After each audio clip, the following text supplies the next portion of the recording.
Raider Nation, good morning. It's Mitchell Renz here, host of the Raiders Report. And coming up on today's show, we're going to talk a little bit of free agency rumors around the wide receiver position because it's clear the Raiders are interested in bringing in a wide receiver this offseason.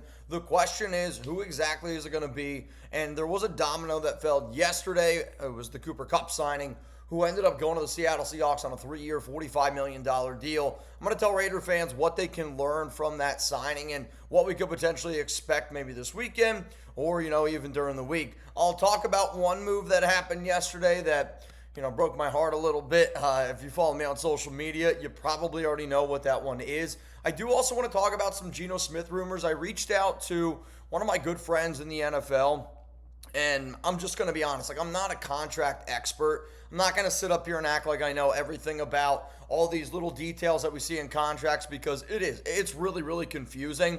So I reached out to one of my buddies in the, who's very tied in with NFL contracts. Let's leave it like that. And he gave me an explanation on Geno Smith that I do think is a little bit of an interesting note, and I would say is almost conflicting on something that was reported by somebody that's a Raiders beat reporter. I'll talk about that here in a little bit. And then at the very end, there has been a lot of smoke around Ashton Jeanty to the Raiders. And I reached out to an NFL insider who you guys know very well, and I had to just, pick his brain a little bit, got some interesting notes. But then I also went back and I looked at one of the things that I wrote down from the NFL Combine, and I am a big believer. I always like to write things down and then go back and look at them at later dates. I'm going to tell you one of the things that I wrote down because if you're somebody that wants the Raiders to do what I want the Raiders to do in the draft, I think that you got to see this interesting Ashton Jeanty thing. So I know my voice sounds terrible. We've been live over 30 hours this entire week, breaking down a bunch of stuff around free agency. I was also at a wedding yesterday.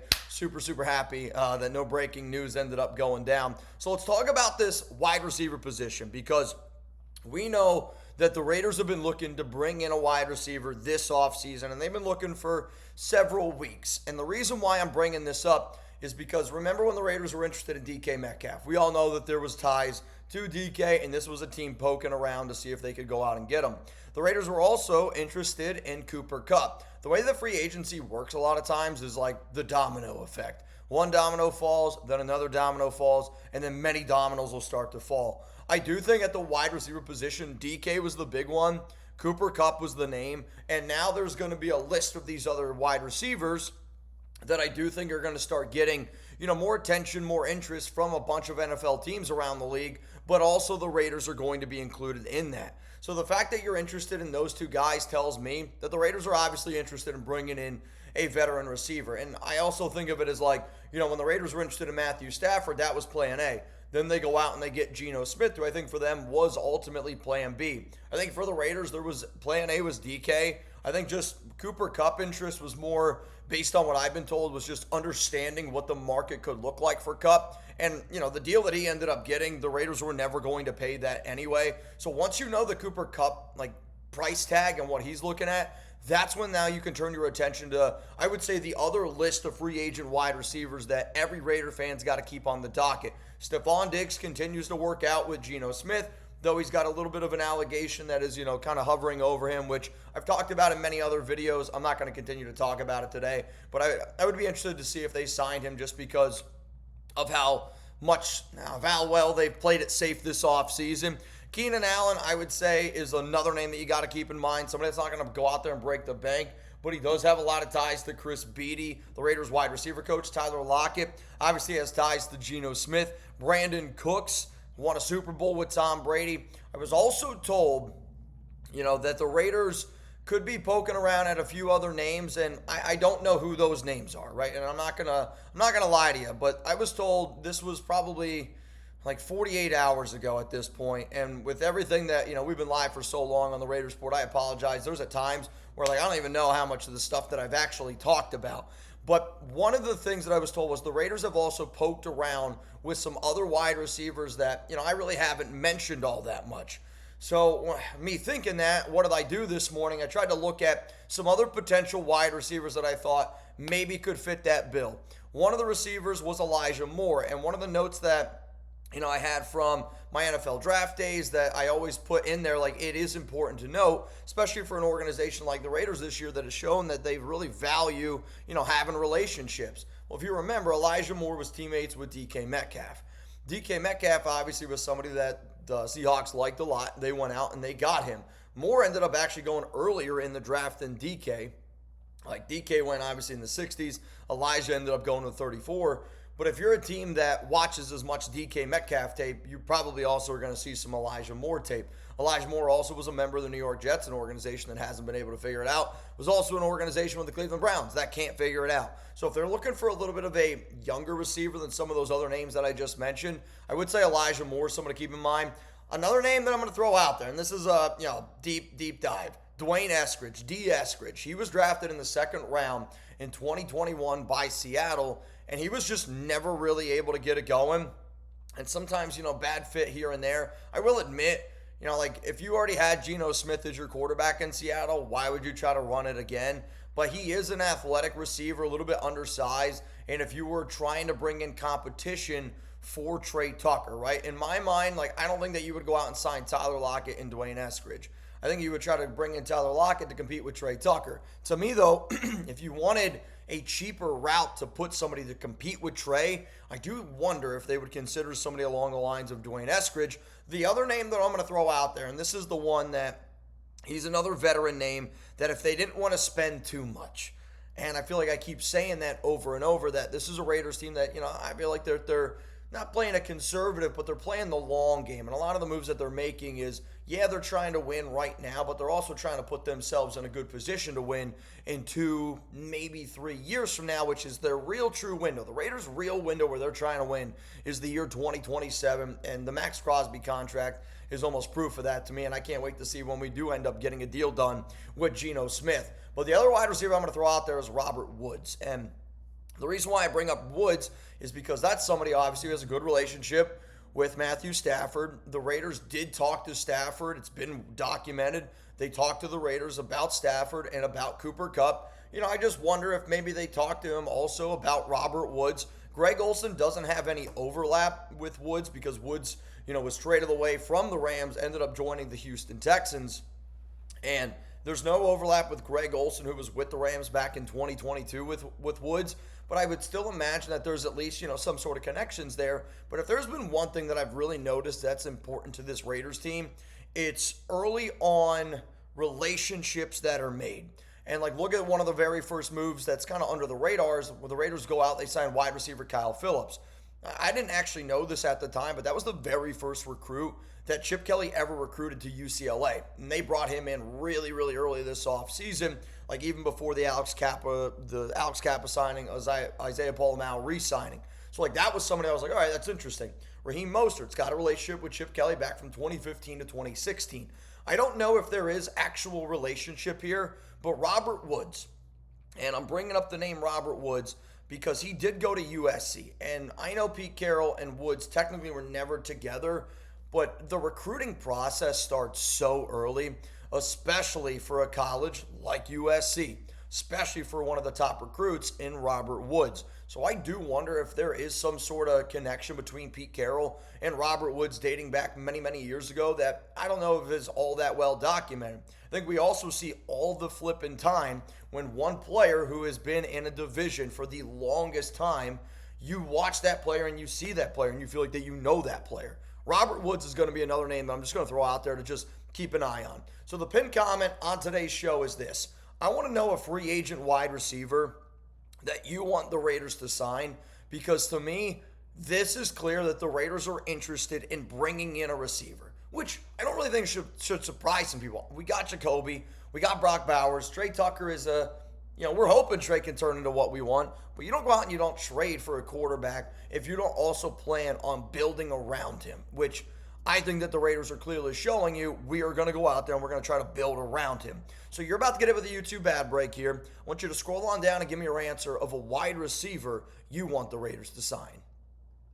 If I had to make a guess on which ones I believe are the top three, I would say Tyler Lockett, Keenan Allen, Brandin Cooks are the top three. but I do think that you've got to keep an eye out there for Robert Woods, kind of in that top 4 scenarios, because I just think that the Raiders are looking to add a veteran at wide receiver. That way they can go out and draft a rookie. And just like the way that they signed Raheem Mostert, a veteran running back, I think they're also looking to draft a rookie. Who knows? Maybe it's Ashton Jeanty. We'll talk about it here in a little bit. But coming up here, Geno Smith rumors and some Ashton Jeanty news that I did get from an NFL insider. If you haven't already, make sure you hit that subscribe button. One of the moves that happened yesterday when I was at the wedding, I'm not going to lie, because, first off, I was happy that no Raiders news happened, which I hate saying, because even I'm starting to get like, all right, Raiders, let's get it going here a little bit, right? And seeing Mekhi Becton sign for 2 years, $20 million to the Chargers did grind my gears a little bit. That would have been a deal that I would have loved for the Raiders to get done, because, again, if you're telling me Mekhi Becton 2 for 20 or Alex Kappa 2 for 11, I mean, let's grow up here and let's have an adult conversation. It's Becton, and I don't really think it's all that close. I know there's some risk with Mekhi, and, depending on what type of offense they run, if they do truly run a spread, maybe Mekhi's not the best fit. If they are trying to run, a little bit more downhill, which is why this offense by the Raiders is going to be interesting, because you got Brennan Carroll, the Raiders offensive line coach, who's more like power thumper. But then again, you got Chip Kelly, who does run the ball a lot more than what people actually think, but loves to be able to spread you out. So it's going to be interesting. But the Mekhi Becton news, I saw that one at the wedding yesterday, and I was ticked off, dude. I was not going to lie to you. Ticked off. Did not like it at all. And I do want the Raiders, though, to do something. Even though today's my off day, even though tomorrow's my off day, if the Raiders do something, you already know. I got you covered. So let's get into some of these Geno Smith rumors that I do want to talk about, because, again, I feel like I know how to analyze players. I feel like I know which players are going to fit with the Raiders. That type of stuff, I feel like I'm very comfortable with in that shell. Where I get a little bit uncomfortable, and I'm not afraid to ever admit it, is contracts, right? Like, I feel like I'm good at projecting contracts. But to be able to, know the ins and outs of all these deals now, man, it's tough. Right? It's getting a lot closer to rocket science. My dad used to always tell me when I was a kid, he's like, yeah, growing up, he used to be able to work on cars, he used to be able to build cars. But now, it's more of like you're building a computer, and it's a totally different ball game. I don't know if anybody will understand those references, but it's just getting more and more complicated with some of these contracts. So I'm going to read you a few notes from Over the Cap and Spytek on Geno Smith.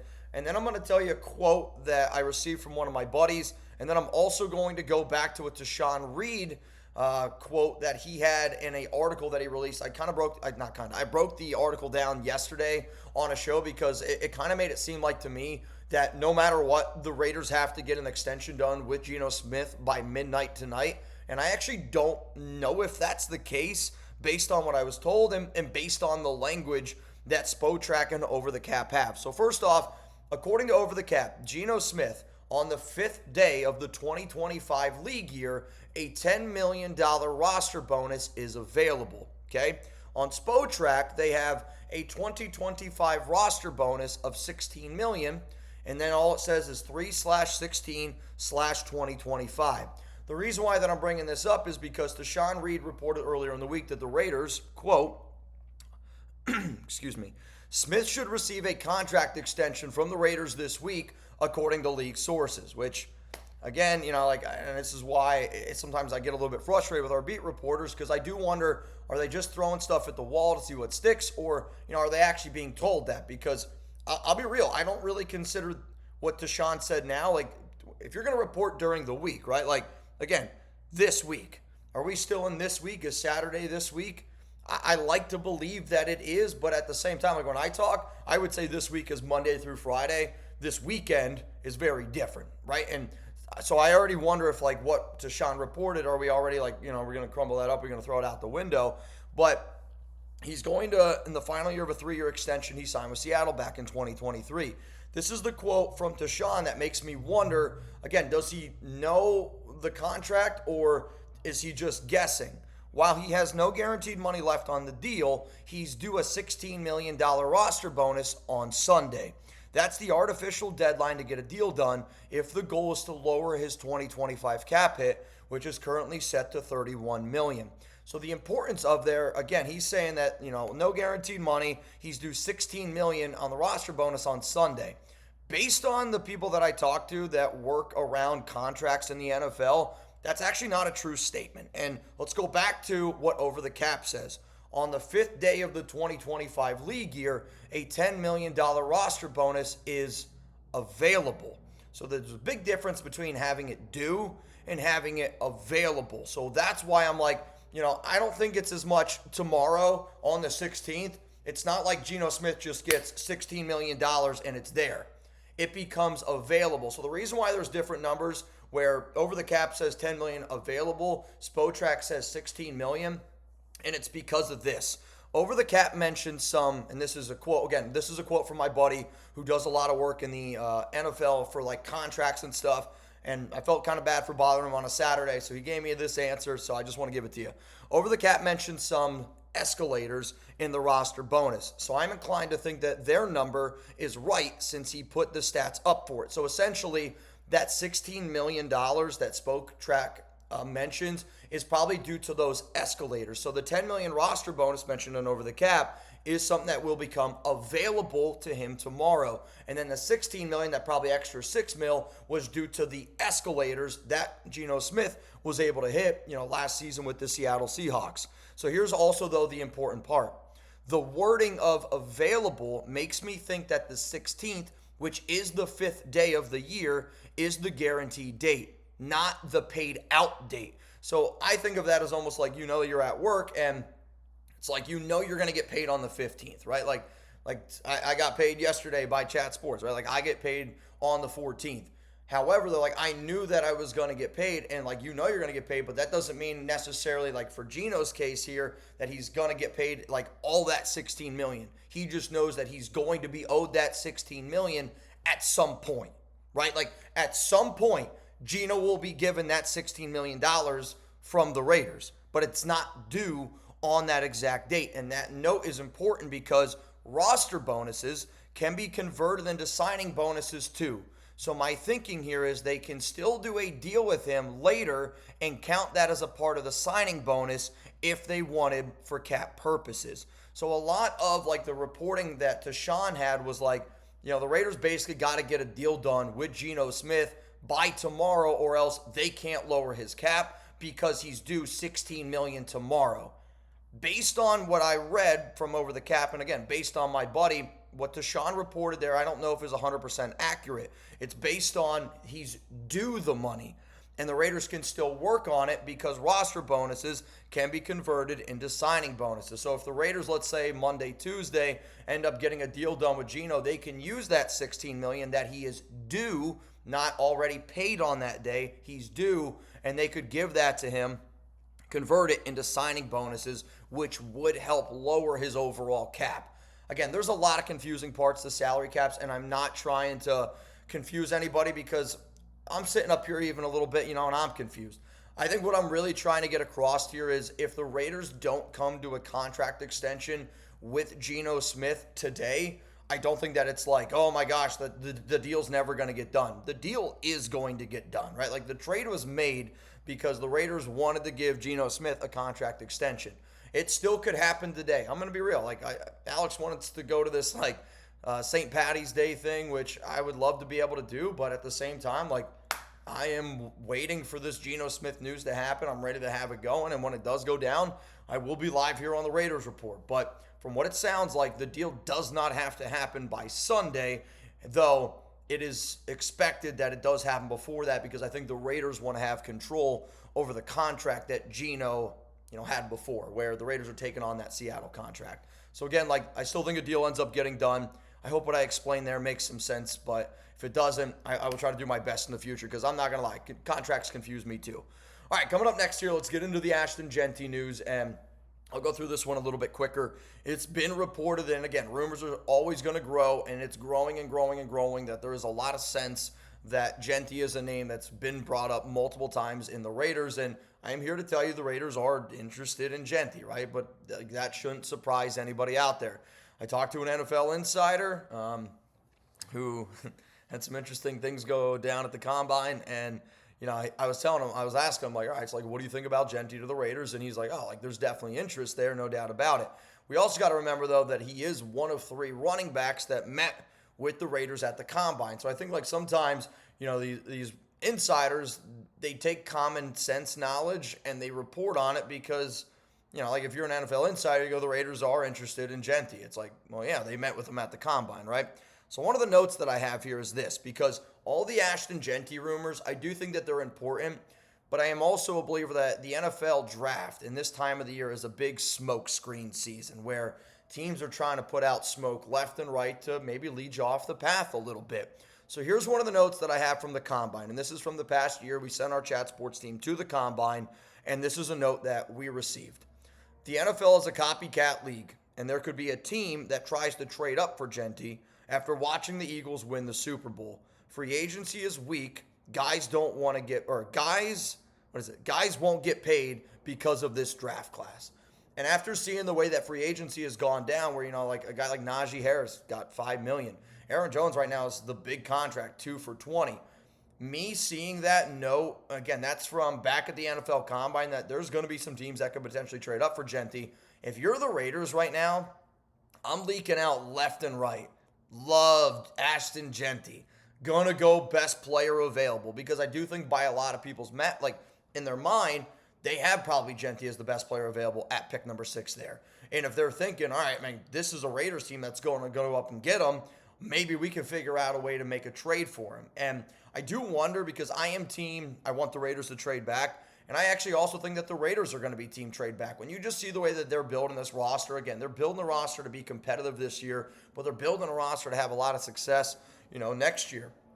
2027, people are freaking out about, again, like losing out on Robert Spillane, Trevon Merrick, these players, but the Raiders are also getting comp picks next season. They're going to have a 4th-round comp pick. They're going to have a 5th-round comp pick. And, I actually think that they might even get another 6th comp pick as well on top of that, and it's because the NFL is using comp picks to have players go out and sign big contracts. It's one of the things that they're doing, but then also NFL teams are analyzing it as like, yeah, I would love to be able to bring that guy back, but if I could let him go and really plan for the future, I think that's one of the reasons why you're seeing the Raiders do a lot of these 1-2-year deals, and the players that are getting a 3-year deal, like somebody like Adam Butler is somebody that they view as like, all right, this is somebody that's going to be with this team no matter what, in a sense, for the next 3 seasons, or at least that's the hope.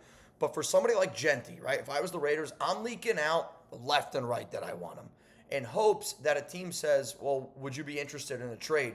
Because the amount of players that I think that the Raiders would be interested in from the 15 to 45 range, and if you could get an extra second, or if you could get that 3rd-round pick back that you lost from Chade and Geno, I just think that that's the route that this team's going, because when you don't spend a lot in free agency, it means that you're confident in your ability to go draft. And this Spytek, Carroll, all these regimes, that's all they've done, is they've been able to build teams through the draft, and they've had a lot of success doing it. So knowing that, I do wonder, are the Raiders looking at a lot of these players from that 15 to 45 range, and they're going, we got to be able to get another pick or 2, and we're going to try to figure out a way to do it. Trading back is one of the ways. So when I see all these Ashton Jeanty, like Raiders Jeanty, because I actually don't even think Jeanty's in the top 3 of players that they would draft at pick number 6.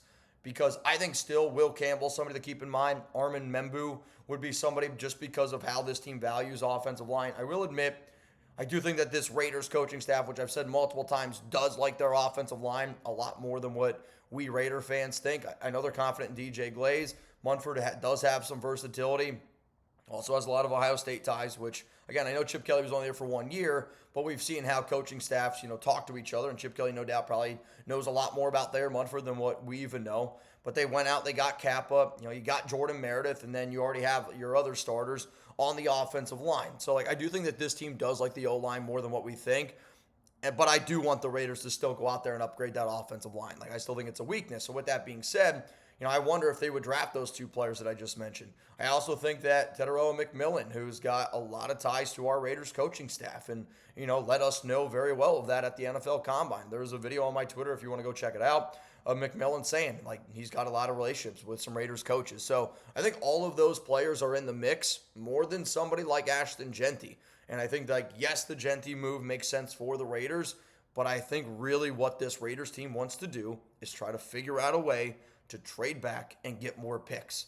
And if you're somebody that also wants the Raiders to trade back and get more picks, I do think that all these rumors around Ashton Jeanty should make you smile. All right, y'all, I'm going to hop on out of here. Chuck and I are going to go for a little walk. Obviously, if any news does end up going down today, I will do my best to be able to break it down for you. If the Raiders make like a minor signing, I'll probably just do a video here. If it's like a bigger signing, I will go live from the Raiders Sports Studio. I just got to get somebody to do it with me. Obviously, this is an off day. It's our first off day for the entire Chat Sports team. So dragging somebody on their off day, it's probably going to be Chugs, which Chugs is a real one. He's always going to pull up with y'all. So if any breaking news does happen where you're like, oh shit, I think Mitch is going to go live, please, please, please pull up, party, because I know I sound like shit, but if it's big enough news, I promise you this, I can freaking rally. All right, y'all. Shout out to all y'all that tuned in today. Hope you enjoy Saturday. It's beautiful here in Dallas. Hopefully it's beautiful where you're at as well. I know one thing that would make me a lot happier is if I wouldn't mind one big signing, or I wouldn't mind just one more thing that kind of makes Raiders fans again feel like, all right, we are definitely trying to win, because I like the moves we did on Monday and Tuesday. Since then, not saying I don't like the Stokes, the Mostert, but it's been quiet. And sometimes the quiet comes before the storm. And I almost wonder if once that Geno deal gets done, it's going to turn into a storm, because he has yet to speak to the media. He's obviously going to speak to the Raiders. And usually when deals like this happen, means they're going to plan something for Monday. So, like, back in my mind, I'm thinking Monday Geno Smith's going to talk to the Raiders. Obviously, that extension needs to get done first. But only time's going to tell, man. Only time's going to tell. All right, y'all. Enjoy your Saturday. I'll see you guys later on today. Maybe I will. Maybe I won't. I don't know. It depends on breaking news. All right, y'all. If you want even more videos from me here on the Raiders Report, click the subscribe button right here. I promise you, I got you covered. If you're looking for even more content, you can click on this button right here. These are like videos that YouTube recommends, saying that like, hey, if you like this video, I think you're also going to like one of these. So if you enjoyed today's show, go check out some other videos here on the Raiders Report.